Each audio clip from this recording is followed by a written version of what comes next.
हम यहाँ दो शब्द लिए, एक लिखा मैंने वृद्धि दर। अभी हमने देखा बीज अंकुरित हुआ, उसके बाद क्या होगा, उसमें वृद्धि होगी।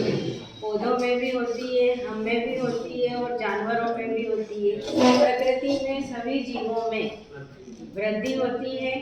और वृद्धि यानी इकाई समय में किसी भी जीव के अंदर होने वाली वृद्धि, वो क्या कहलाती है, वृद्धि दर। अब इस वृद्धि दर को हम गणितीय आंकड़ों के रूप में या सांख्यिकी आंकड़ों के रूप में व्यक्त करते हैं और इस वृद्धि दर को नापने के लिए एक ग्राफ खींचा जाता है। ये ग्राफ होता है वृद्धि वक्र।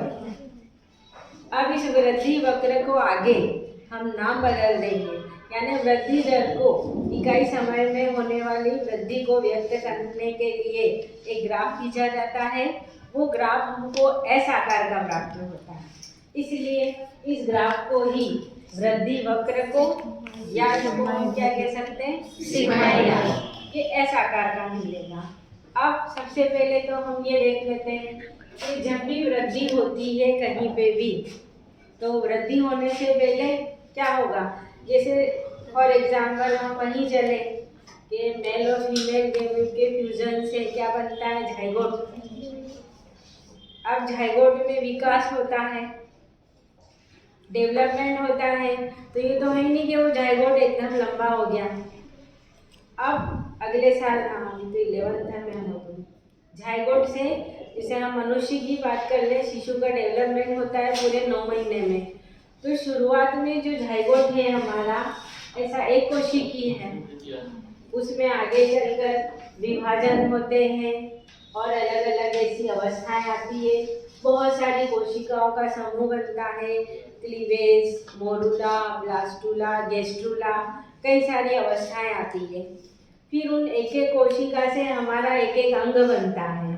जब वो बन जाता है उसके बाद फिर उसका आकार बढ़ना शुरू होता है शिशु का, ठीक है।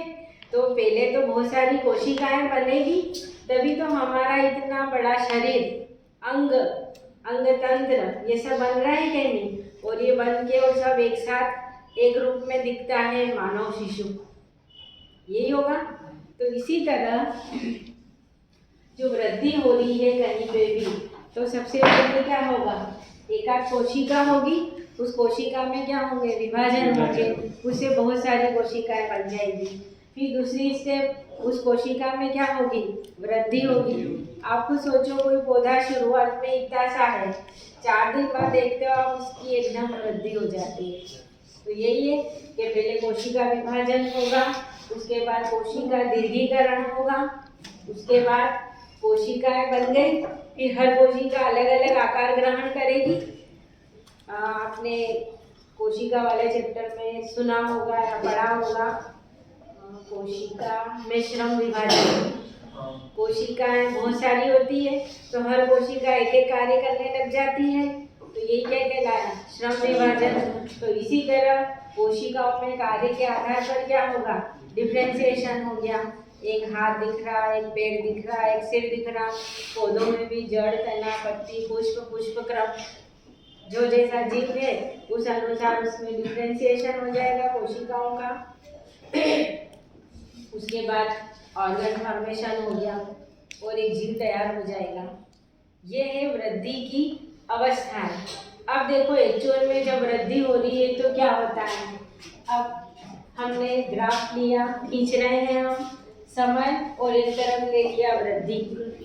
अब शुरुआत में जो वृद्धि है वो कैसी होती है, जैसे हमने बीज उगाया, तो ये तो है नहीं कि उगते से ही वो इतना बड़ा हो गया। शुरुआत में वो उगेगा, अंकुरित होगा, बिल्कुल धीमी वृद्धि रहेगी, धीरे धीरे। फिर जब एक निश्चित समय आ जाएगा, उसके बाद क्या होगा, वृद्धि एकदम होगी।